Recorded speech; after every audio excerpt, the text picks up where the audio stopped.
The following podcast may contain adult language and an abundance of really horny aliens. So get ready, nerds, because we're talking Farscape, episode 19, Nerve.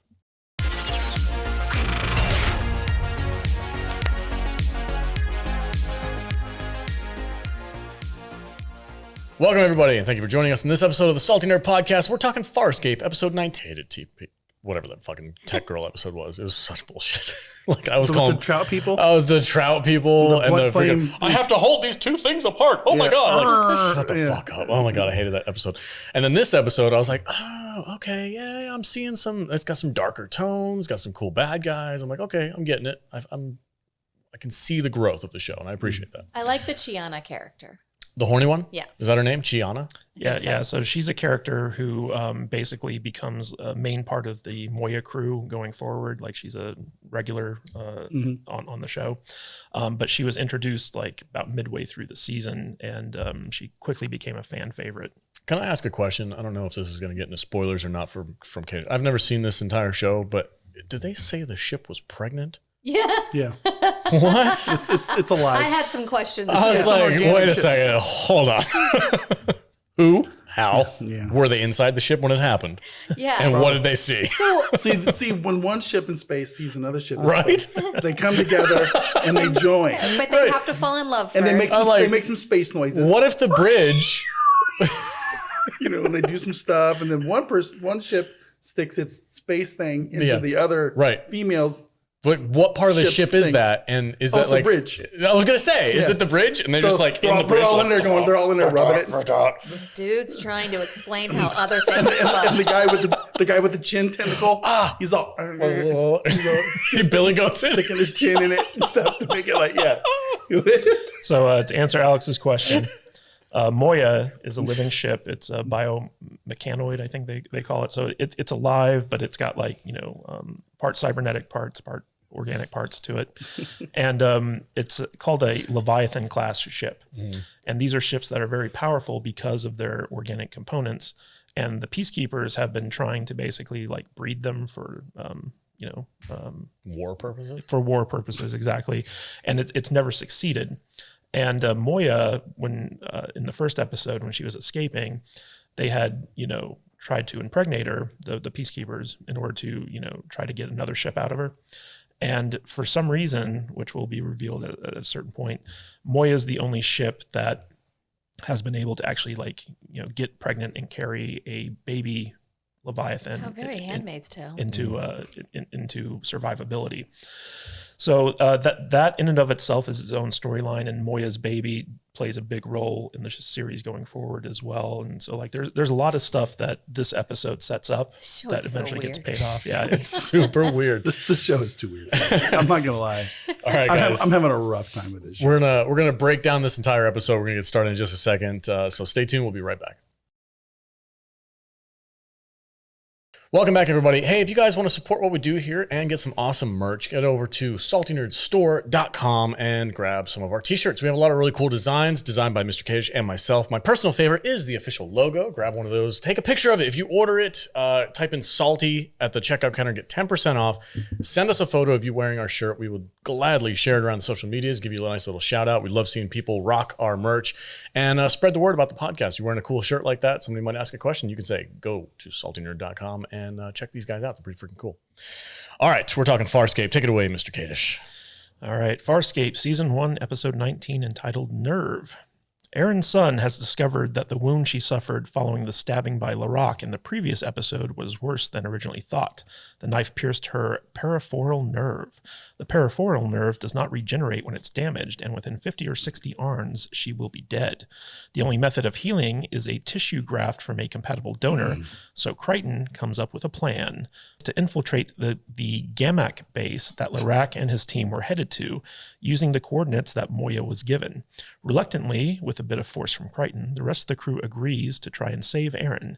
Chiana, a Nabari thief and con woman who's become a part of the Moya crew, volunteers to accompany Crichton to serve as his backup in the undercover operation, and away they go. So real quick, in the previous episode to this one, there was a Peacekeeper strike force that basically boarded Moya, and it was led by this guy Larock, who was like a badass Peacekeeper commando guy.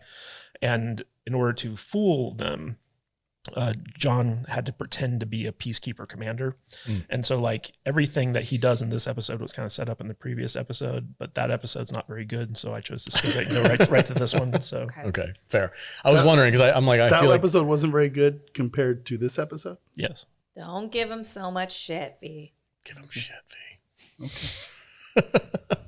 I did feel like I was missing some context though. Yeah. And also like Chiana being like a part of the crew and stuff like that. Like she's a very important character going forward, and she was introduced in previous episodes and stuff like that. So we did skip a lot of setup to this stuff, but the one that was, I thought, really important was PK Tech Girl, because you need to know what happened in that episode to make what happens in this episode make the most sense. Right. And you can just kind of like fill in the gaps. Like in the previous episode, basically Aeryn gets stabbed by Larac, and Crichton takes him out. Yeah. And so like in this episode, she's recovering from her wounds and that thing, but it turns out that her nerve that got damaged, which is why the episode's called Nerve, is slowly killing her. Okay. Yeah, I knew I was missing some context, but once the show got going, I was able to kind of just roll with it. Like, okay, so she got injured in a previous episode, and we're dealing with the consequences. Got it. Cool. This new character. So this is the first time I've ever seen her, and what was the show doing right now? The gray lady. The gray, sexy lady with shark eyes. I was like, what the fuck's going on right now? This is crazy. I prefer my hot alien chicks to be green. Oh, so sorry. Okay, not Andorian blue. Dude, she has shark eyes. Yeah, they're Like pretty I was trippy. looking at her and I'm like, what's going on with her face? And I remember seeing like production shots and stuff back in the day with this chick in it, and I'm like, this before I was like, well, where is that one girl that's supposed to be in the show? She must come in season 3 or something. I don't know. something, yeah. No, but she's a looker Yeah, I'm having a hard time with the show. With this show, and I think I know why. It's because I don't have the time to watch it's the previous episodes that build up to all these. You know what I mean? So you're feeling like you're a little lost? I'm completely lost. I'm completely confused. I can't keep on going back to the Muppet thing because the Muppets are the Muppets. They're part of this show. The fish people kind of killed last Oh, episode. they were fucking awful. Guys in fat suits. The trout people Yeah. blowing fire and shit like that. But no, I think this is a show that I think you just have to sit down and watch in consecutive order each episode. If you skip 15 episodes, then you're going to be lost. You're going to be like that with any show. I don't know what it is about this show. I'm having a problem. I was completely bored during this entire episode. Completely bored. There was no action. It's just a bunch of dudes walking slowly through a space station, and everybody going, "Ooh, who's your blue friend? She's kind of hot." and then we'll get to him later. We'll talk more later. But go ahead, Matt. Yeah. I'll drop some more later. Are you done monologuing? No, not I don't know what I am. I'm mumbling. Captain's log. I'm having a hard time. Having a hard time with this show. All right, go ahead, Kadish. All right. Crichton manages to talk his way onto the base, but when they dock, they are met by guards. Using Larac's ident chip, he passes security verification, and he and Chiana proceed to the bar to acquire more information. Chiana is acting like a trolk, propositioning every man in sight, while John talks to Commander Javio. When an unnamed ominous figure in black leather appears, Javio leaves and Crichton calls over Chiana.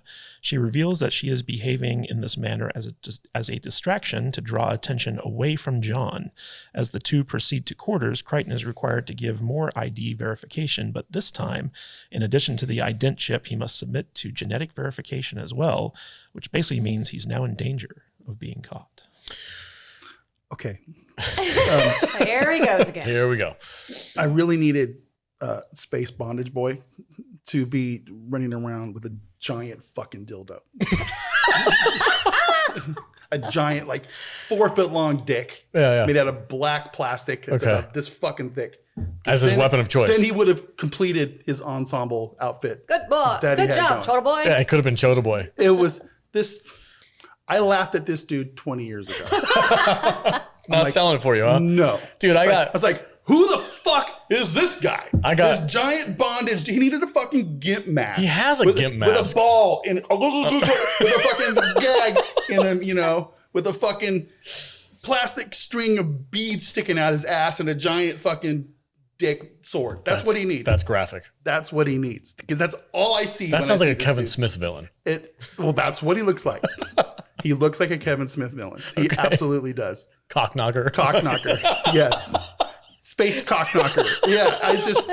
It's the most ridiculous villain I've ever seen in my life in a space show. I thought out of all the things that we've seen in this show, he's the one where I was like, okay, I can see him being a villain. Finally, there's a good, cool looking villain. I do think the leather mask is a bit much. It's a bit much. Just take the mask off and okay, I get the letter outfit. I just want to go, what's your safe word? Yeah.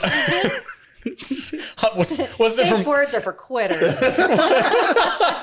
What's the safe word in Euro Trip? What was it? Flirtenschlagen. No one knows. Nobody knows.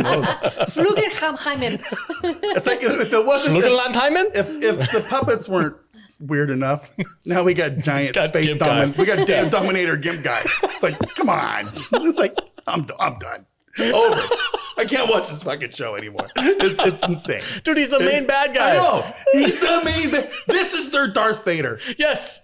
He's Space Gimp is Farscape's Darth Vader. I love it. That's just funny, dude. Like even I need somebody to draw me a picture, a Photoshop of this fucking dude with a giant dick in his hand. Don't ask for it. You're going to get it. I know. I want to see it. Listen. They're going to put your face on them. No, they won't. They probably will. Whatever. I understand your thinking, and I get it. I can't get past it. I think you have to watch this show. You have to watch this show with a dark sense of humor, and I think it'll get better for you. Because if you're just having a blast looking at these ridiculous costumes, I think you'll have a good time. I can't. There's more stuff I want to say, but we're not there yet. All right, we'll get there. Yeah, but so this is the scene that introduces Scorpius, who is basically the big bad of the entire series. Like he becomes such a central character to the show, and this is the first time we see him, and he really is like, I think, one of the great bad guys of science fiction ever made. Like he gets, and it gets kind of weird because like in the third season, like he implants like a version of himself in Crichton's mind, and so Crichton has like this. He calls him Harvey. He has like a version of Scorpius in his brain that he has like conversations with. I'm good Scorpius, and I'm bad Scorpius. He's got a freaking sexual gimp in the back of his head. Oh yeah. Going, fuck it. well, take your dick out. Scorpius implants a version of himself in there to try to find the wormhole technology stuff that's buried in his subconscious. Put your dick in that wormhole. We're so terrible. Yeah. I'm just gonna say he's a great character. Okay, all right, cool. Next thing you know, we're gonna be interviewing him on the show. I know. We're gonna get the actor on. That's just our luck. So, Space Gimp, how you been doing? Would you like to be interviewed by us and they're going to give us the Dina Meyer? Yeah. No, thanks. No. It's a pass. That's the Dina Meyer move. No. We'll have a chance to get Ben Browder and he'll go, no. Just watch your reviews, all right? That's our cruise. That's our bit. Oh, shout out to Jonathan Tropper for rolling with it. Yeah. All right, go ahead, Katers. Take it away. All right. Amazingly, Crichton passes the verification, and on the way to his quarters, John is called aside by a female peacekeeper. It's Gilina, the PK tech girl who has the marriage eyes for Crichton. Turns out she was reassigned from Krace's command carrier to the Gamek base to work on a top-secret project, along with others from Krace's ship, which she assumes is some type of weapons development program. It turns out she is the one who overrode security, and she agrees to help John in his quest to save Aeryn. Back on Moya, Rigel is pestering Aeryn for getting her stuff after she dies until Dargo interrupts and shoos him off. Aeryn tells Dargo that if she cannot die in battle, she wishes to at least die alone. Zahn reveals that she can do nothing to save Aeryn, merely ease her through her pain. The toxins and poisons that have built up in Aeryn's body will kill her, and Zahn does not have the means to filter them out. But Dargo reveals Moya has that ability, and in a last-ditch effort to save their crewmate, Zahn and Dargo decide to hook Aeryn up to Moya. I'm going to give this show a lot of credit for this part, because if you're going to have a living ship, I don't think a lot of shows know how to utilize that. Mm-hmm. This bit was clever. I was like, oh shit, that's freaking cool. Yeah. Like, hook it up to the ship, and filter out the toxins because the And ship. now Aeryn is space pregnant. Right? The ship doesn't give a shit. Like this tiny little human. Oh, you have little tiny parasites in your blood. Like it doesn't give a shit. It's a huge freaking giant mechanical ship. It's just gonna filter that shit out like nothing. I was just like, I just thought, as far as sci-fi goes, that's a really clever way to use humans that ship. are kind of parasites, so it makes sense. Absolutely, yes, we're ticks. Well, there's also, this is actually a story beat in a future episode where there's consequences to Aeryn being hooked up to Moya, especially while she's pregnant. Not Aeryn, but Moya. So like this is a seed that's being planted for a future payoff.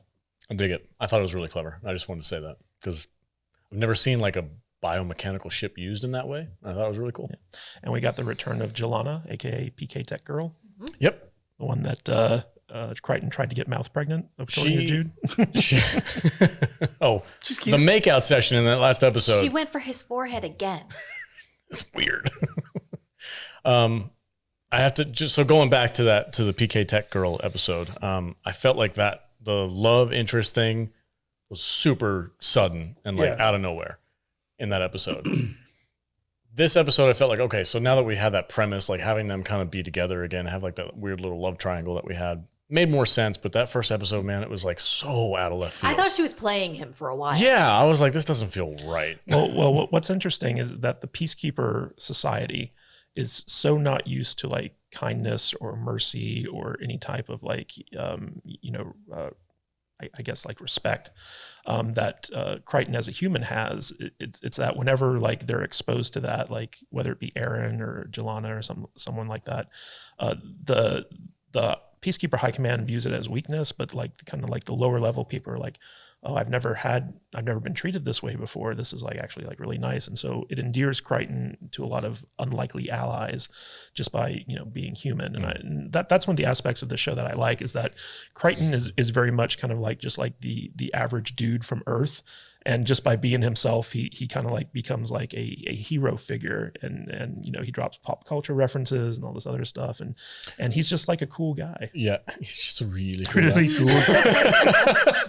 guy. I will say the pop culture reference that comes up later on in this episode, I thought was like that's what sparked my interest, and I felt like the show kind of turned a corner because he dropped this reference in a minute. We'll talk about it, but I was like, oh, that's freaking cool, man. And it's starting to grow. Was it about our show? No, it's starting to grow on me a little bit though. And I actually think Crichton drops a pop culture reference in every episode at some point.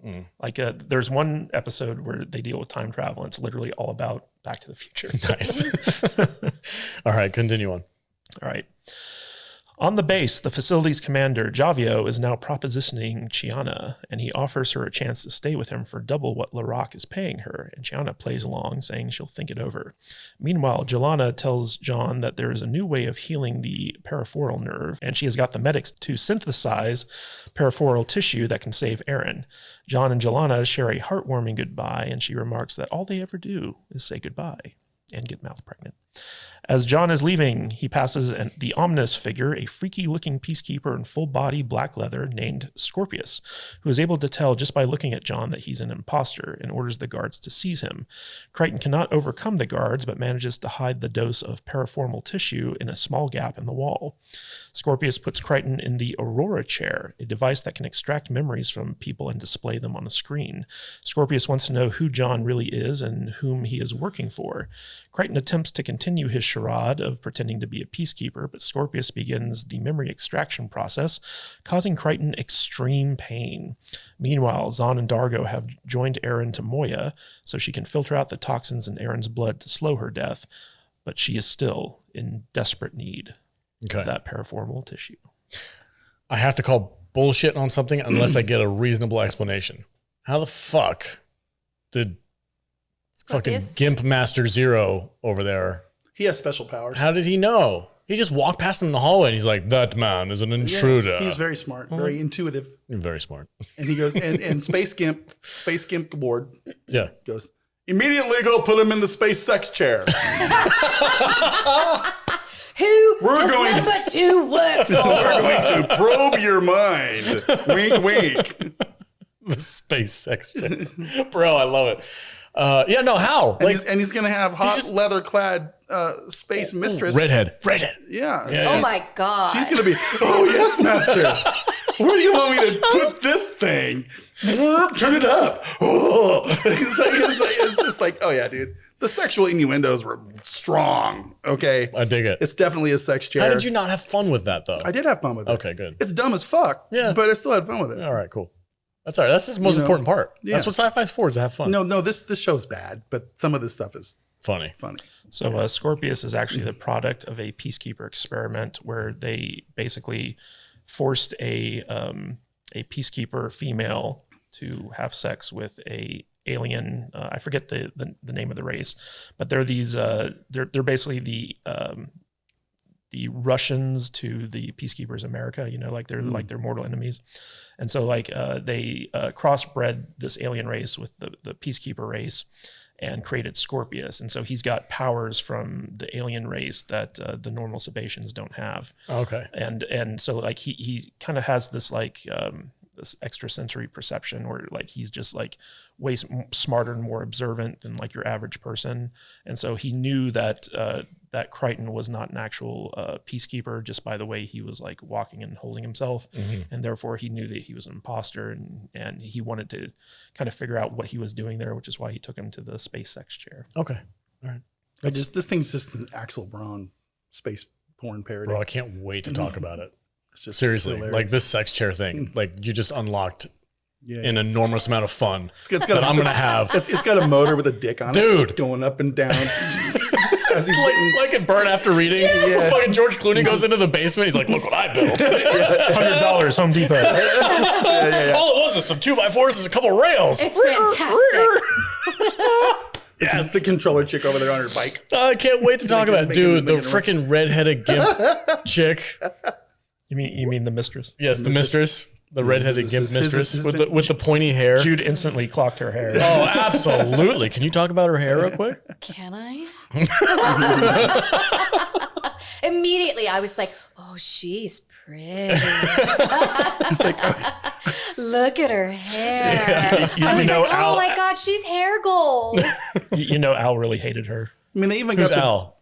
Al. My fan, Al, who hates red. Oh, yeah. Oh, yeah, too much red. And they even got the crazy dude who wants to be on the chair more. Oh God, I put me back on the chair. Oh, I love the The chair. dude with the mask? Have we gotten to him yet? I No, don't think we we've haven't gotten to him but yet. Jesus All right, Christ. we'll It's talk like, about is it it. time for me to get in the chair again? I'm gonna go. That's my chair. He calls it my I chair. hope you wiped the chair off when you were done, Crichton. Unlike us wiping off after Tom sits in for Vader. Yeah. The stunt cock. Put a condom on that microphone, bud. All right, guys, we're going to take a break and we're going to finish off the rest of this episode. If you guys want access to the entire thing, head over to saltynerdclub.com. Join the club membership. It's only $5 a month. You guys get access to episodes just like this, plus so much more, completely ad-free and raw and unedited, where we get to talk about crazy space sex chairs and all kinds of nuts, crazy stuff. And you guys also get a backlog of a huge library of content. We've done so many sci-fi shows. We've had people like David Hewlett on to talk about Doctor Who and stuff like that. So if you're into this kind of thing, if you like what we do here, consider helping us out. Our goal right now is to hit 100 Patreon subscribers. We're at like 50, something like that. So we're about halfway there. So with your help, we can meet that goal of 100 people. That's $500 a month, $5 from each one of you guys. That's an amazing goal for us. We'd really appreciate the help. So head over to saltynerdclub.com and sign up. V, where can they find you on the socials? Sorry. You're as bad as me. I didn't know you were going to do that. You can find me at Matt Vader 74 on Twitter and man, I've been drinking. Twitter, Facebook, YouTube, and the other ones. The ones that matter. The ones that I like matter. that you said that. Yeah, That was is that nice. my new thing? That's your new thing. You can find me at Matt Vader 74 on all of the social media things that matter. There you go. There you go. Perfect. Look for me. Jude, where can they find you at? You can find me at I am Jude Juju on Twitter. No, I'm not on Twitter. On TikTok and on Instagram. All right. Matt Just on Takeish. the ones where the Chinese spy on you. Right? Put your tinfoil hat, bro. Down. Let me know what Google does to your I deleted phone. my TikTok. Says the guy who just got like spam text messages I know I from a did. From a topless Russian, girl. yes. Yeah. but You that's- just got a spam text message. But that's because I'm having a chatterbait problem. So, Kadish, where can they whatever. Where can they find you at, bro? Are you on chat roulette, Vader? Is that one of the socials no that idea. matters? You have no idea. every day. Don't tell your wife. You can find me at Matthew Kadish, Kadish on Twitter and Truth Social. And kadishbooks.com takes you to my Amazon page. And be sure to leave us a 5-star rating on Apple iTunes. We're trying to get 200 of those suckers in order to get verified by Rotten Tomatoes as actual movie reviewers. So any help you can give us would be greatly appreciated. All right, guys. Thank you so much for watching this video. Don't forget to comment, like, subscribe if you're brand new here. And club members, you want to catch the rest of this episode? Follow us.